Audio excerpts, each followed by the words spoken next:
Beautiful, incredible. Recording start, and away we go!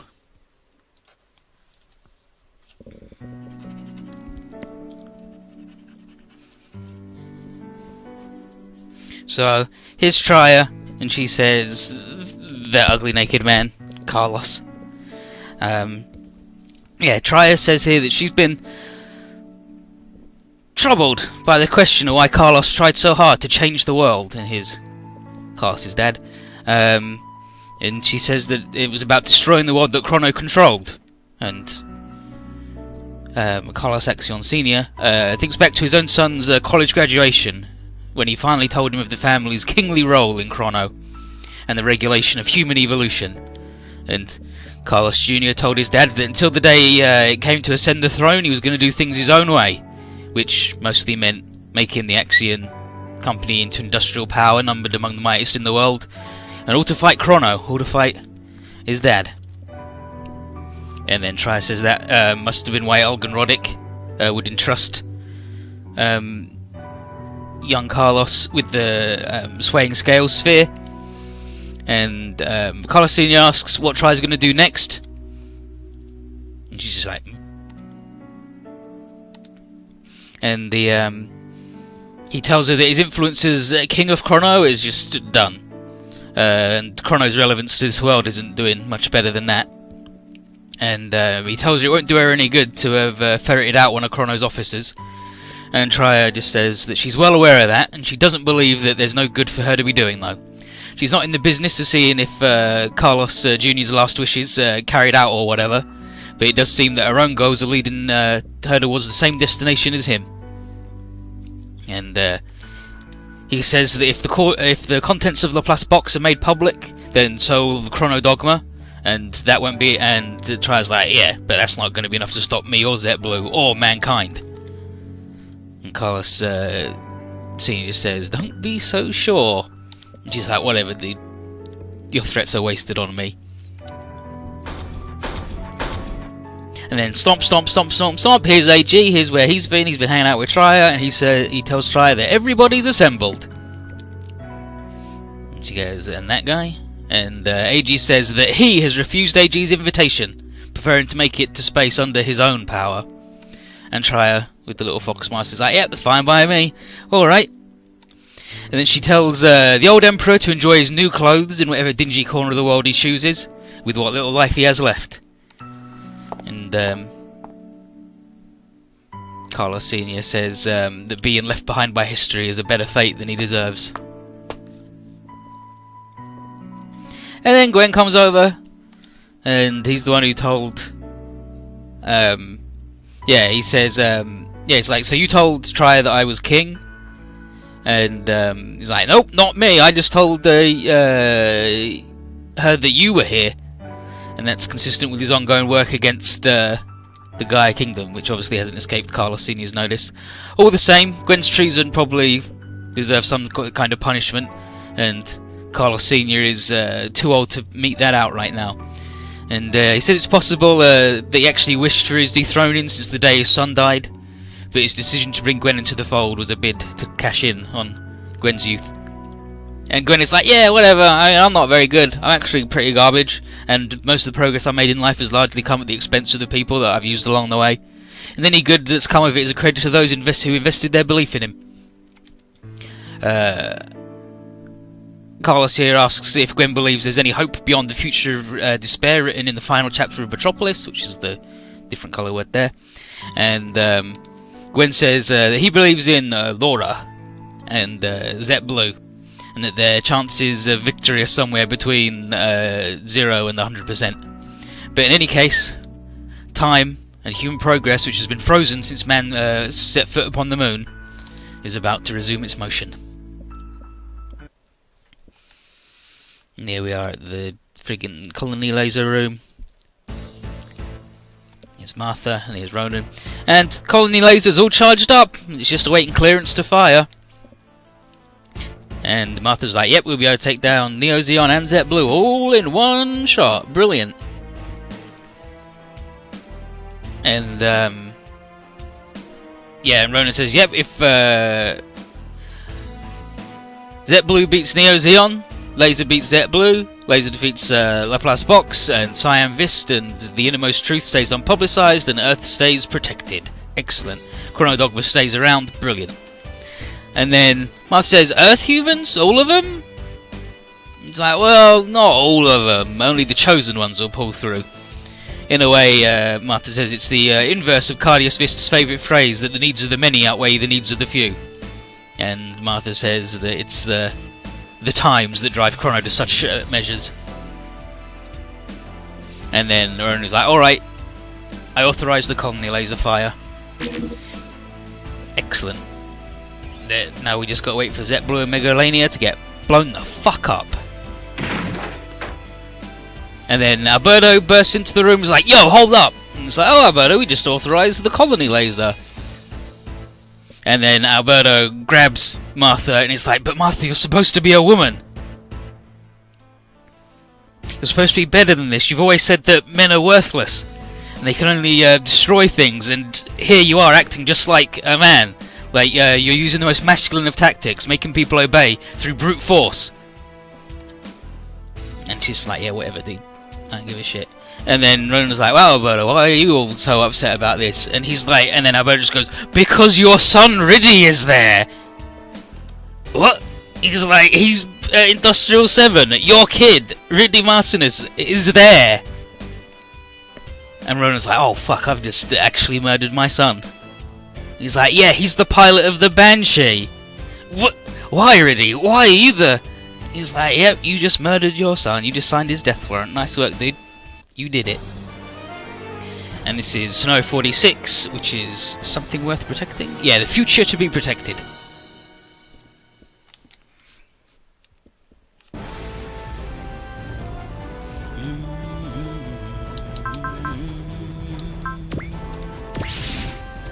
Bring all of our nerds.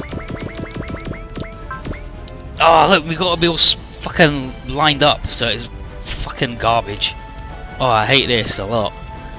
Why would you do this to me? Why would you make me all be lined up?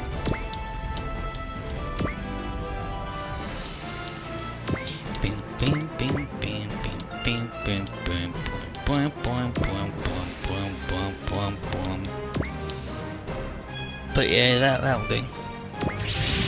Not worse that, yeah, just pretty shitty, but not worse dad. He didn't order it knowing his son was there like other certain dads would. But here we are, and we're like, well, Chrono are going to throw whatever they've got at us to try and stop the broadcast, and it's our job to keep them away and let Minerva do her broadcast. And Riddy says that Chrono are currently running a little short on employees, so they're probably going to turn to the Kingdom, and that means that Umbriel's going to show up. And assuming she was telling the truth last time, then this will be the final battle between her and Hibiki. And it's a battle that can't end with just shooting down her mech. And Hibiki's got to save Suzune from within Umbriel, if he can. And the interesting thing that our nerds know is that the Gaia Kingdom itself wants to avoid publicising the box's content, and that implies they're less worried about what it do to Earth's existing government and more whatever this deep, dark, secret part is. And Riddy won't say what it is though, because he's shit. And it's like, come on dude, you gotta tell us. He's like, it's not for me to say. And then Thierry says that this truth was Vader's innermost secret. It's in security level 8, and it must be something pretty big and dimension spanning. And everybody else can just hope that mankind can handle this truth and that everything's going to work out alright. And then Riddy's like, dang it, I hope humanity can do it, and I hope that my family heritage of resisting Chrono will serve me alright. Ricardo Martinez hated him.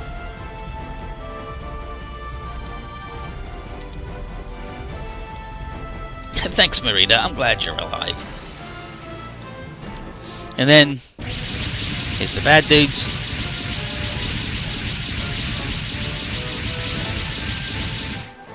And Umbriel is like, ooh, well, look at you. Very impressive, fending off Neo Zeon and beating up Barbiel all in the same fight. It's like, let's go, Umbriel. And Umbriel just says that the end result of that, though, is that Barbiel's hatred is stronger than ever. And if she's going to retain bragging rights, then she's got to get Dominion back here and now.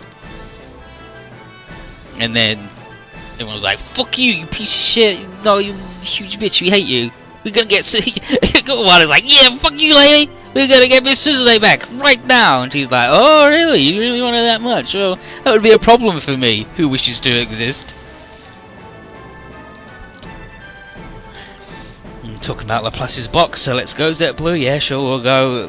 Let's go, Umbriel. Dominion Ray's gonna get Suzume Sensei back. The last natto recipe, impossible. There are no natto recipes. It's just you leave some shit out until it goes gross.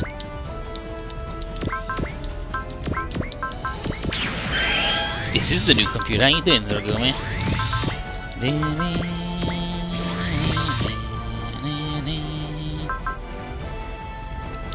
Okay, first, we Totsugeki Love Heart here. Totsugeki Love Heart! It's there!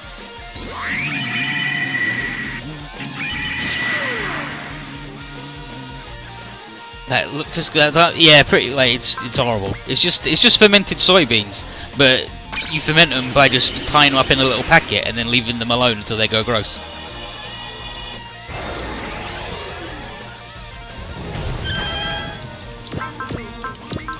Let's go.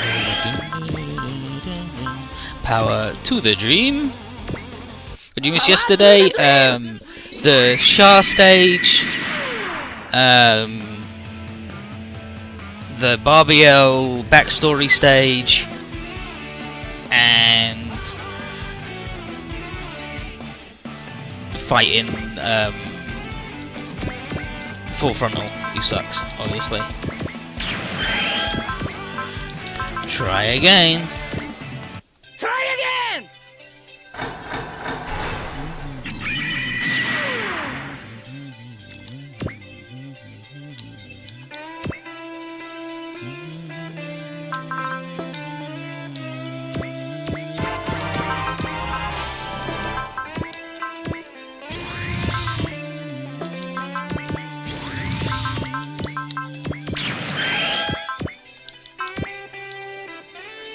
Totsugeki Love Heart. Totsugeki Love Heart!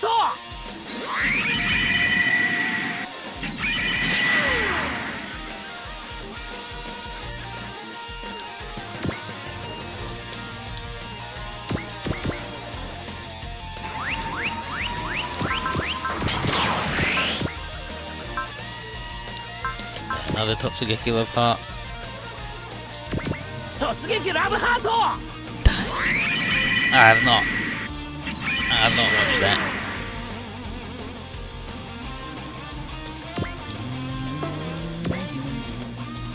Maybe.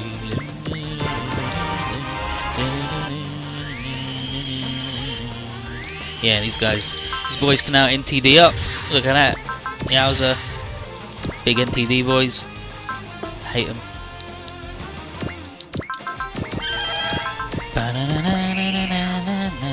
And the SR point is defeat all enemies and Umbriel in a single turn, and you could do that with just Noriko. Like, this is like the first stage she actually one turns completely. It was awful, I was surprised.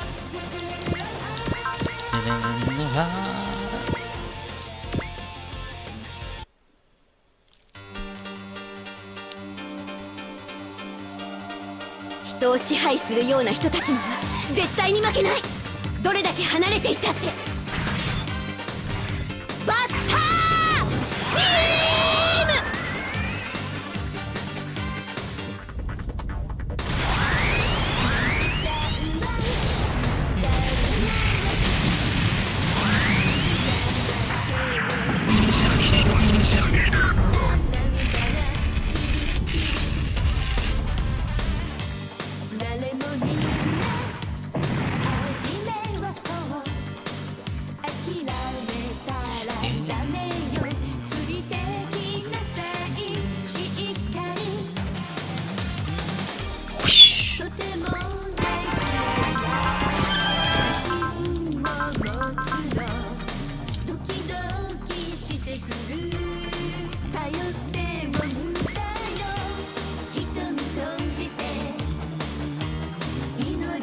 人を支配するような人たちには絶対に負けない。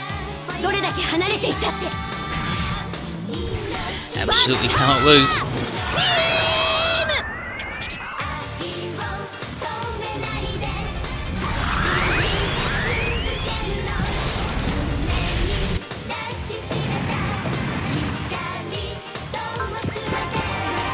Miracle.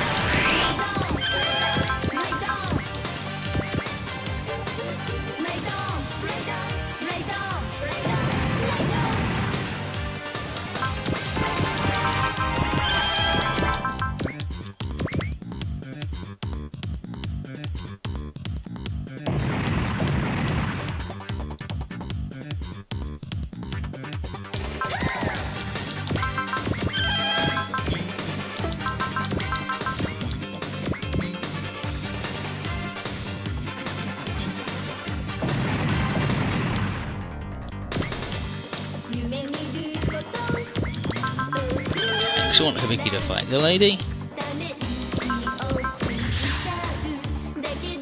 Yeah, Diablo 6 Makana. Sure, we get it.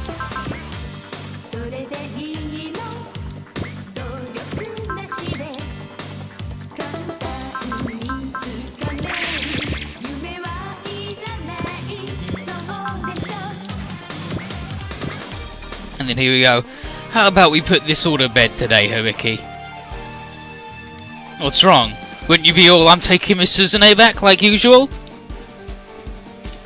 Given up, have you? Looks like even the man who transcended hope and despair knows when he's beaten. Then that settles it. I'll be taking Geminian Ray.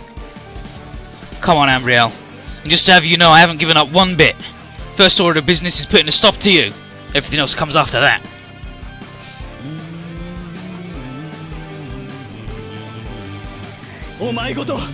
Suzune Sensei を受け止める。奴を追い詰めろ。ハウド。 Gonna get Suzune Sensei back. ジェミニオンレイ。 And then he shoots his weird little dogs.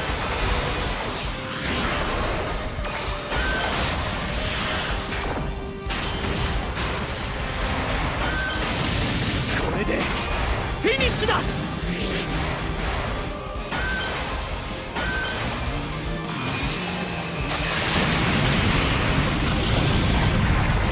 お優しいことだな、ボランティア部の部員たちは。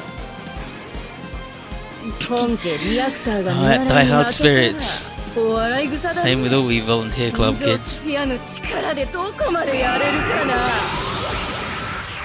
やろうかジェミニア。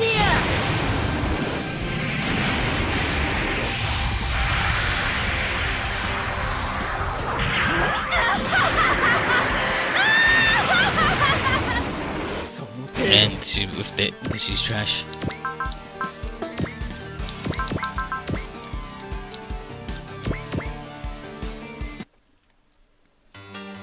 Yeah, he wants to get Miss Suzune back. Yeah, the sounds the dogs make is like the sound of a dog being kicked, right? Like it's a really high-pitched yelp. It's really weird. 人を支配するような人たちには絶対に負けない。遠距離ならこれよ。バスタービーム。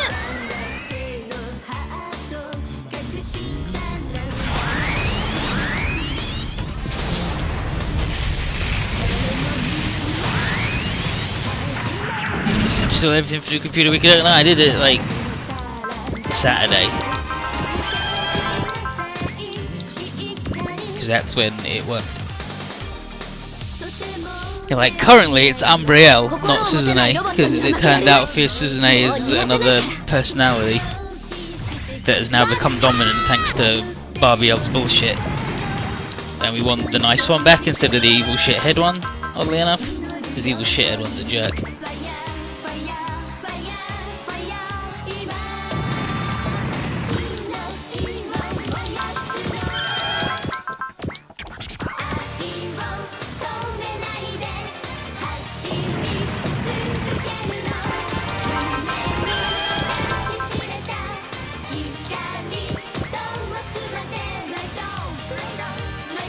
I do have Google Chrome. I got everything. Name it, I got it. Yeah, that's right, I got it.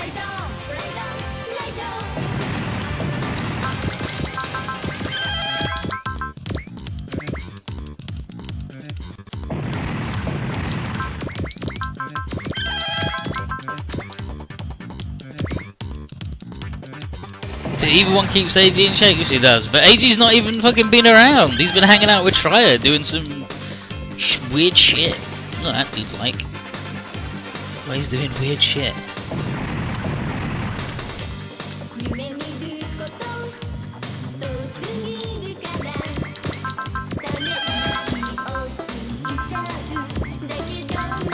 And now we've got 3 refillers, so they've got to give us a lot more enemies than this if they're ever going to survive the Noriko.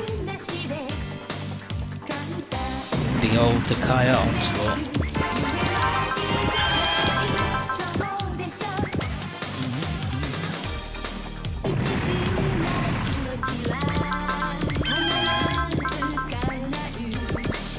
But Evil Suzune isn't around us. Like, we're the only safe place to be from Evil Suzune.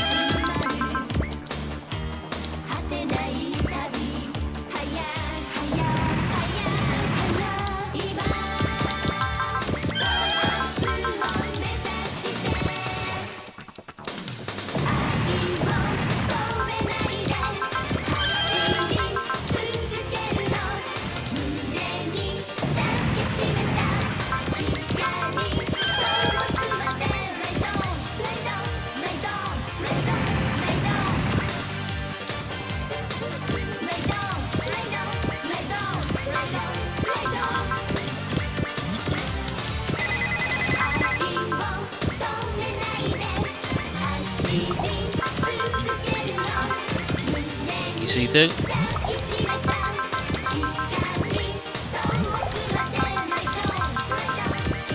Dorothy. Kinoshita. And that's it. Japanese crazy birthday out? No idea. I don't know who did it. Either of them, any of them.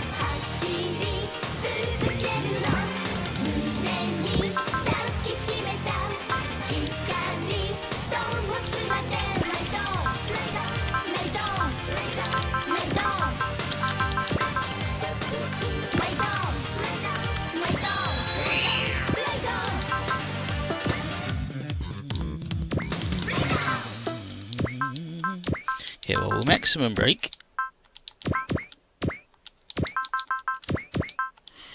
Maximum break double super bullshit kick. Fucking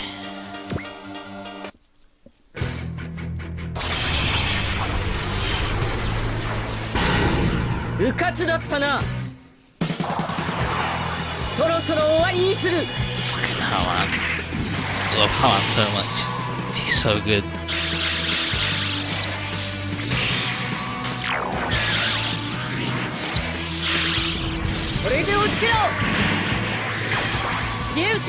You're going down.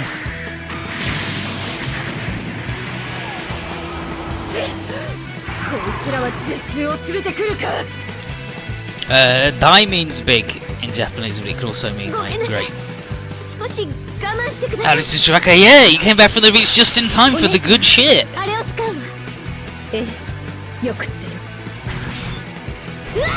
It's actually cool animation? Yeah, weird. All these games got good animations in? Fucked up. Inazuma. I just love the squeaky bicycle wheel too.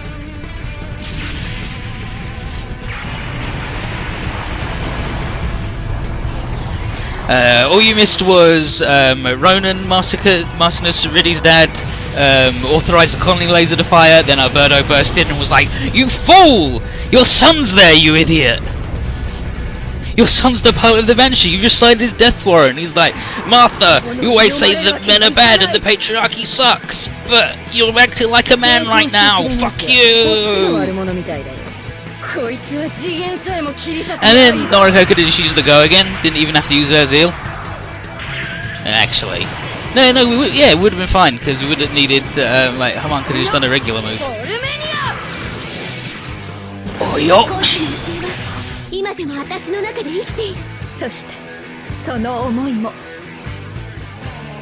That's right. It's our feelings.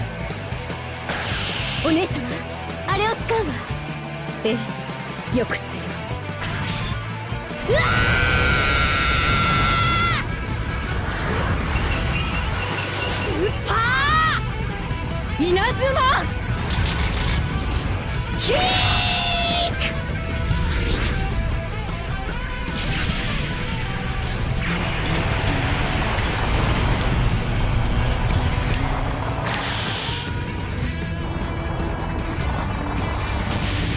We did double XP, we didn't do double money, but we don't fucking need any money. We're good.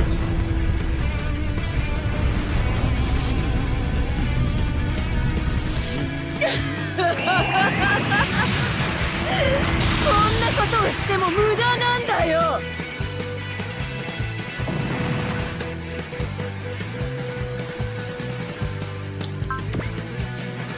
Nice. Oh, look at that.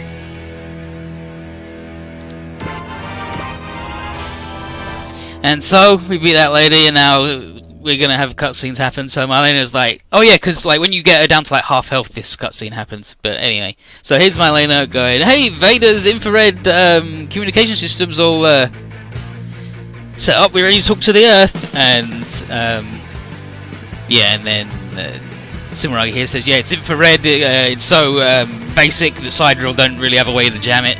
Like, how do you stop just fucking red light?" But here we go. Megalania broadcast, let's go. Are we gonna have the good pump up music? Oh, we're not. So here's Minerva, and she introduces herself as the bloodline of the Zeon, the Principality of Zeon, of UCW. Not that and she says, but that has nothing to do with what I'm going to talk to you about today. And she says she's learned of a secret that reaches far beyond the government of the UCW, and she means to reveal it as a citizen of this world, speaking to many. And she says the Universal Century began with mankind's first step to making a life for itself among the stars, and was canonized in the Universal Century Charter. And that document is the cornerstone of the Federation government and basis of its authority. In turn, the UCW Federation government is a core element of this world's current Earth Federation, and its charter is presumably known to all. But the charter everyone knows is a carefully crafted forgery, and the original has lain hidden for many years, and she would now like to reveal the original.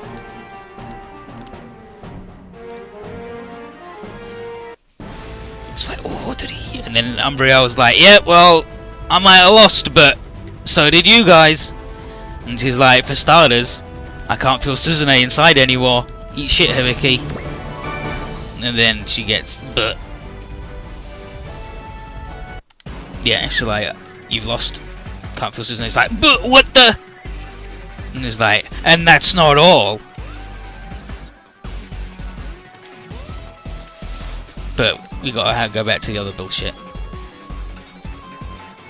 And so, Minerva displays the real Charter Stone and its formally redacted final article about space people, and it was chiselled into the rock 40 years before Zeon Daikon articulated his new type theory. And this article, buried along with the victims of the Laplace incident, was a prayer to the far-flung future, but when coupled with the idea of new types, also became a curse. Imagine the uproar among the independent-seeking space-noids at the time had this become known. She didn't recount how a certain organisation has been keeping both the Earth and space in a sort of stasis, but via the prayer behind her it would seem that the war accompanying man's ventures into space could have been averted. And she leaves it to everyone listening to judge whether this litany concerns merely one of the many parallel Earths, whose contributions to the already prostrated government of this Earth may already be a historical footnote, but the numerous lives lost in the unnecessary war compel her to speak the truth anyway, and she invites the people of the world to reason together with her about how the world should proceed from here. And she declares that this is not the whole truth, nor does she know what will happen next in that which everyone alive will bequeath their children, that is, in the future. Let good intent and hope run free into the next era, just as this era's forefathers had intended and hoped. Let them who hear believe in the God who slumbers within them all, the God named Possibility.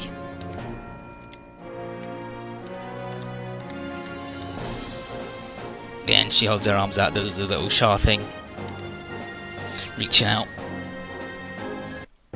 And then, new types, but Umra, oh, this is it, Banaji, real bad feeling. And then Umra's like, oh, this malicious light is heading this way. And then Umbriel is like, looks like new types are pretty sensitive, huh? What is it, Umbriel? She's like, colony laser. I'm not very impressed with that. It's like, yep, the Chrono want to silence the Laplace thing, and they're gonna blow you up. They don't care about Zion Fist that much, so they're going to blow up the colony with the colony laser. And she's prepared to die here along with us, but Banaji's like, no way, Audrey. Hey Robo, how you doing? So this is where Unicorn sort of falls flat. Like, again, in this thing. In the show, it's just Banaji and the Banshee do a big barrier thing and are cool, but, I mean, you'll see. But Banaji's going to protect us. Like, what are you doing, Banaji? He's like, I'm going to protect Megalania with the Psycho Field. You can't stop a colony laser? Says Liam. He's like, I got to protect Audrey. I'm going to do it. Someone get her somewhere safe. And then Minerva just says, I'm not going anywhere. Audrey says, I'm staying right here. The end of her speech is but a new beginning, and she has an obligation to see it through. And then, smiling, she says that she knows that Banaji, that she's got confidence in Banaji, and tells him to come back to her when he's done. And she'll won't let him go back on any of his promises. You're gonna die, Banaji. What the heck? You're just a high school dude. Come on. And Ridley's like, all right, I'll go help too. And he's like, the Banshee's also got a psycho machine, so let's go. Let's do the thing. And he says the contents of the box aren't just Banaji's family's problem. And then Umbra's like, yep, they're the concern of all mankind. And the cool thing about psycho machines is the more you have on them, and the more will they can concentrate, the stronger they get. So everybody's going to get in a big old group now. And with the White Doll using its beam bullshit and the Moonlight Butterfly using all of our fields, and it's like, hey Banaji, we've got a lot of dudes with really powerful force fields, but nice try anyway, you're trying to be the big cool dude. But yeah, we're in maximum defensive formation. Units with barriers up front. And what better picture could there be of Gundams leading the people to a new era with a belief in hope at the forefront. And then Ridley is like, damn, not even his father could have known whether the glimmer of hope he saw back then would be a possibility or curse. What is clear that he and Banaji were blessed at birth, and much as his father before him, Ridley never managed to get that off his chest, when doing so would have averted so much tragedy. But better late than never, I guess, like father like son.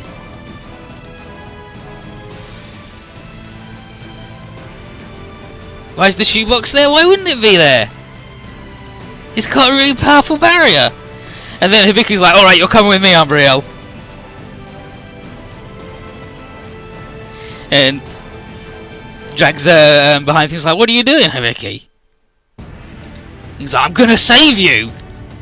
What? Nani? He's like, I'm gonna save you. And he says he doesn't believe for a moment that Miss Suzune's really gone. And he won't hear of her misusing Suzune's body in her absence. He's like, so there's no way that he's gonna let her die. And then she calls us all idiots for not running away while we have the chance. And then Rand says, hey, running away means never running ahead.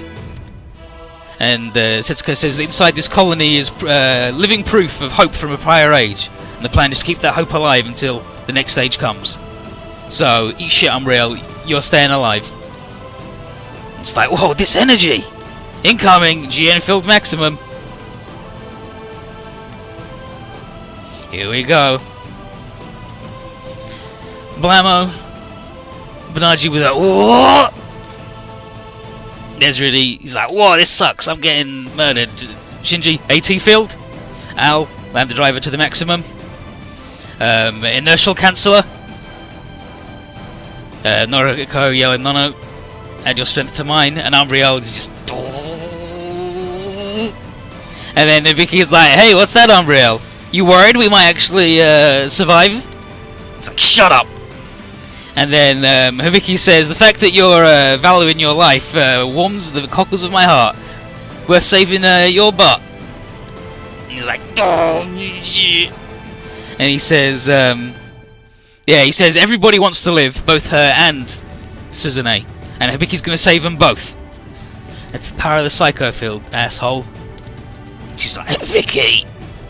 He says that Umbriel and Suzune can duke it out for who's the real one later.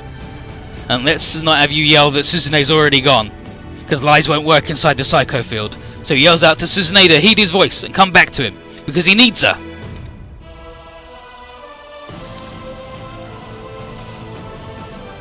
And then Umbriel's like, well, you know, maybe that wouldn't be so bad.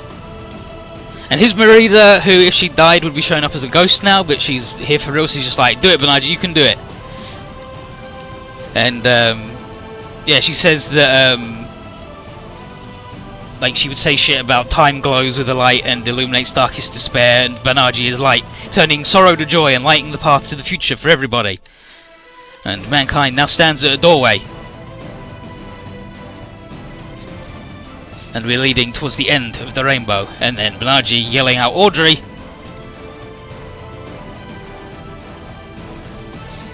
Goes to weird vision hell, and he's new type Nirvana, and there's his dead ass dad talking to him, and here's a vision of his dad encouraging his younger self to head forth into the future.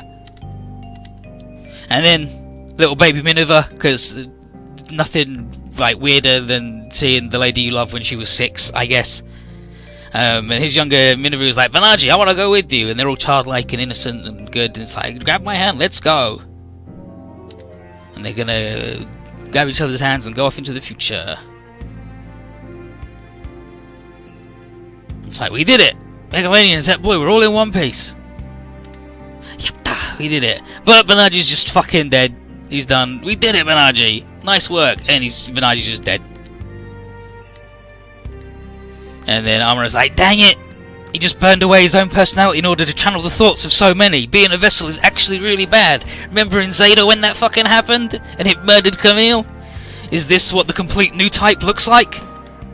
And he's like, is this the true new type? Yeah, is this the perfect new type?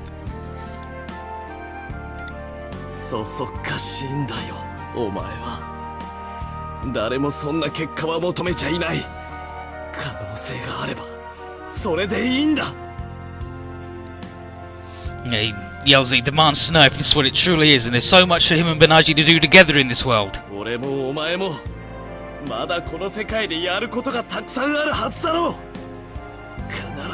Yeah, you and me, there's so much we gotta do. I need you back. And then I need you, Banaji.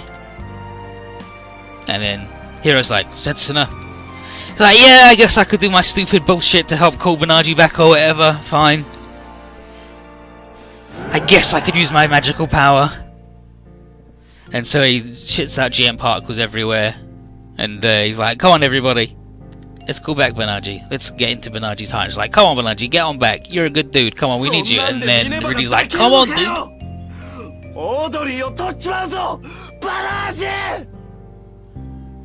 And then Rudy's like, so, what are you going to do about Minerva? You going to give up on Audrey? I'm going to steal the shit out of her if you don't come back right now.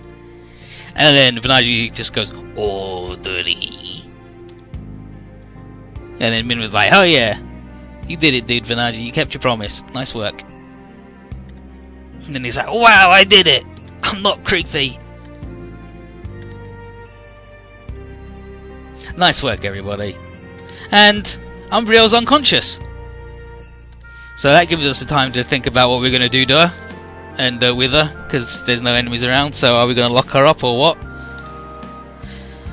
But unfortunately, Thought goes, Vader's broadcasting something? What the heck's Vader doing? Is he broadcasting the truth at the bottom of the Laplace box? And then Char says, finally it's time for Chrono's dogma to be revealed. Then Minerva, Cyan Vist, and he says, no, it's not from me. Look who it is. It's Elgin Roddick! And here's Elgin Roddick, and he introduces himself as coming from the ADW, and this is pre-recorded with help from his friends to be broadcast to the multidimensional universe once certain conditions have been cleared. The revelation of the truth of the Plus Box has set what he believes is the perfect stage, and he tells everybody of the chrono organizations that span the various parallel worlds that now comprise the multidimensional world. They've all manipulated their world's various histories under the banner of governing evolution, culminating in the creation of the space colonists known as Space Noids. But for what reason? What purpose? Because Chrono fears evolution. Despite research in many worlds on the next stage of humanity, new types, innovators, seed factor, so on, so forth, Chrono intended to avert mankind marching as a whole into the future. The history of Chrono is one and the same with mankind's venture into space, initiated in each world where mankind first reaches the moon and discovered a certain object there. and that object is a message directed to Earthlings from parties unknown, which reads, "Mankind is a species not permitted to evolve." So, yeah, when Neil Armstrong and Buzz Aldrin landed on the moon, they found a little plaque that was like, "Do not pass go, motherfuckers." And he says, "From then, Earthlings came under the sway of a foreign intellect, controlling history, the planet, and the very existence of mankind itself." And he says, "Let him be clear that mankind has been domesticated, and the intelligence of which he speaks always makes a demonstration before leading minds of nations who learn the message, a show of force from the Warden, accompanied by the offer to guarantee mankind's continued survival in return for absolute fealty. And the Warden's anointed agents then become that world's chrono. All timelines proceed as the Warden decrees, with Chrono using any and all means to carry out their orders. Insofar as mankind must expand into the stars if its burgeoning population is to survive at all, Chrono's ultimate gambit is to limit the colonists' lives, channeling them into a form least suited to their new environment, the very same environment that ought to encourage human evolution. A splinter group of Chrono sought to publicise this treachery to the world by the establishment of the Universal Century Charter, and the results of that have now been made crystal clear." And then he says, Marcinus is not the only victim of Chrono's assassins. Zeon Zumdaiken, Hero, basically every victim of the 1 Year War. And yet, despite all that Chrono has done, nothing can stop the dam of evolution from bursting. The new types and their ilk are no superficial flowering of human progress, and the inevitable reckoning will not be with Chrono, but rather their masters, Sidereal. And Elgin says that he's a product of a bygone age, and he doesn't presume to tell this age's residents what they should do with what he has told them. But he does inform them they are faced with a primordial calamity, and a choice. Live as a guard dog does, fed at his master's pleasure, to live and die for his convenience, or to live in a future of endless possibility. The choice is theirs. It was for Elgin to tell the truth, but it would be for others to build their future atop it. And so at this point, we're like, holy shit, Chrono and Sidereal has actually been involved in everything every Earth has ever been involved in for hundreds and thousands of years. Like, all of humanity is done, not just Chrono, but Sidereal. Dome knew that shit, Zeon Daikon, all of Sidereal's all bullshit. The Zabi House were just puppets. All conflict between naturals and coordinators was staged by Sidereal and their lackeys between the Oz and the colonies. All of it. And if Sidereal can do all that, how can anyone hope to beat them? And then, of course, there's the primordial calamity posed by the Black Angorois and the weird metal fellas, the ELS. And this is the moment of despair, where possibility seems foreclosed, just like Full Frontal Forecast. But one thing is now crystal clear to Shah. If mankind is to continue, it must confront both Sidereal and the primordial calamity, because that is the future of despair. And then Thierry says that Eolia Schoenberg helped orchestrate the advent of the innovators to withstand that trial, and Elgin Roddick formed Zexis for the same reason. And Cyan Vist was briefed on the parallel worlds and the future of despair when Elgin Roddick paid him a little visit. And he says the sight of the lonely smile on the face of the angel he saw amidst the flames of Laplace confirmed beyond any doubt the existence of the Wardens. And he, like Eolia Schoenberg, believed that one day people would come strong enough to topple the Wardens. And now his wish has come true, because that's us, by the way, should we choose to wield it. And then this shithead shows up in his advent, bringing on his little buddy Asakim. And Advent now reveals that he told Riddy all of this when he saved him from drifting in space. And Riddy's like, yeah, I know all this all along. And that knowledge is what made Riddy get real fucking depressed. And so Crow says, so what do you fucking want now then, dude? And Advent says, well, that depends. And he says, first, let's get everybody on the scene. So we get the Side Reactors show up. It's like, dang it. And here's Australis on the battleship. It's like, Emperor Australis, Sidereal's top dude. And then Advent says, and thus with Emperor Australis here, that counts to me 12 spheres in attendance. He's like, what? And he's like, that's right. Australis is the reactor for the Rising Archer. And all his shit he's talking is annoying the shit out of Luna and she wants to murder the shit out of this dude, and Shiku's like, yes, he's very irritating. And Barbie's like, fucking shithead, I hate him. He's like, ZetBlue, friggin' Asakim and Advent and Asakim down, I'm taking all of you. They'd be quite happy to wipe him out before ZetBlue, yeah, like, Zepplin's not going to get the chance to kill you because we're going to do it. And then Umbriel wakes up and is like, at least there's something we agree on, Sidereal. So she moves over, Suzune-sensei. And then Advent says, so, are you Umbriel or are you Suzune? And Umbriel says that no lady should have to endure such indelicate questions. And then Advent lists off the Messianic Warrior, the Traveller to the Great Ultimate, the Guardian of the Law, the Watchman of Karma, the Accursed Wanderer. Will they too turn their swords against him? And he says, what a shame. And he says, begone to the ends of Karma. And he just fucking erases Suzune.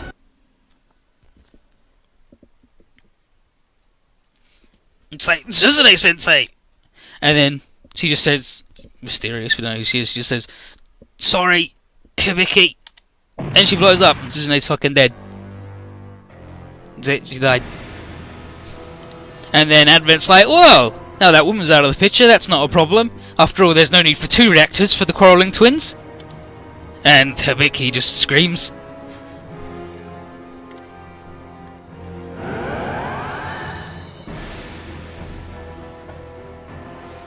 And then, here, Hibiki has a vision of the false black sheep.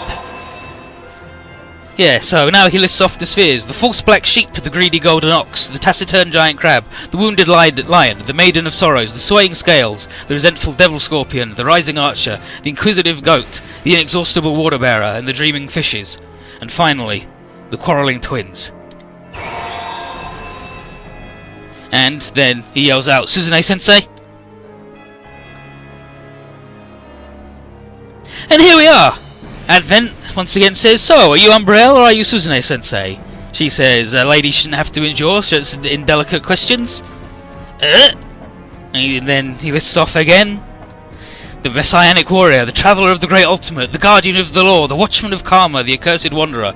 Will you too turn against me? What a shame. And then, begone to the ends of Karma. But this time, Hibiki just goes, nope, actually. And Advent, and then Rand, nice, Hibiki. And then Setsuko's like, whoa, you really moved real quick to dodge that attack. That's crazy. And then Crow's like, hell yeah, that's a real cool combat maneuver that you've got there, buddy. And Hibiki's like, shit, nobody else remembers that this already happened. Oh, fuck, Groundhog Day, this sucks. And then Advent just goes, Hibiki, you have just opened a forbidden door. And Asakim is like, oh, now I understand the true power of the quarrelling twins. And Australis is like, well, I'm glad I came and got to see such an impressive display. And then everyone else is like, wait, what? What? You please explain. And he just says, we're leaving. I need to decide what to do next. And Barbie's like, what the heck? Badman's right there. We can just blow him up. And Australis promises Barbiel that he'll get his chance soon enough. So Advent then just says, well, all 12 spheres united to oppose me just then. Whew. Awful shame there, Asakim. And then Asakim just says that, you're not like me at all. He says, for starters, you're my prey. And then he turns good. He's on our side anyway. Asakim. And he's like, what the heck? And Advent's like, so even you would defy me. And then Miss Suzune here is like, yo, check this shit out. Suzune-sensei like, let's go, Hibiki.